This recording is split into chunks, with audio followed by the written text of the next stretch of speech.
Mantan Kepala Balai Penyedia Perumahan Sulawesi III periode 2022-2024 dilaporkan ke Kejaksaan Tinggi Sulawesi Selatan atas dugaan korupsi perjalanan dinas fiktif dan DED. Inspektur Jenderal Kementerian Perumahan dan Kawasan Permukiman atau PKP melaporkan dugaan korupsi yang terjadi di Balai Penyedia Perumahan Sulawesi III ke Kejaksaan Tinggi Sulawesi Selatan. Korupsi tersebut diduga menyalahgunakan keuangan negara 1,1 miliar rupiah.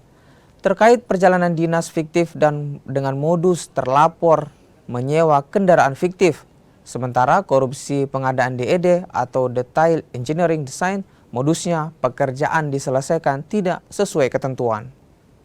Yang pertama, diduga telah menyalahgunakan kewenangannya, telah melakukan penyimpangan terkait dengan anggaran perjalanan dinas sebesar kurang lebih 914 juta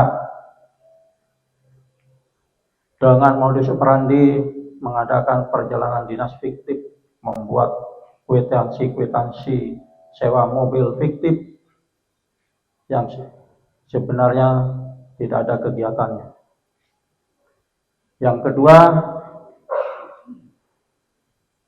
diduga juga telah mempermainkan proyek DED, Detail Engineering Design, yang dibuat 7 paket yang ternyata hanya dikerjakan 1 orang. Sudah ada inisial tadi disebutkan, ya, sudah ada inisial disebutkan yang menjadi calon tersangka dalam perkara ini, ya. Jadi sudah ada disebutkan, ya. Jadi tadi sudah tegas itu disebutkan inisialnya, ya. Seperti itu barangkali. Iya.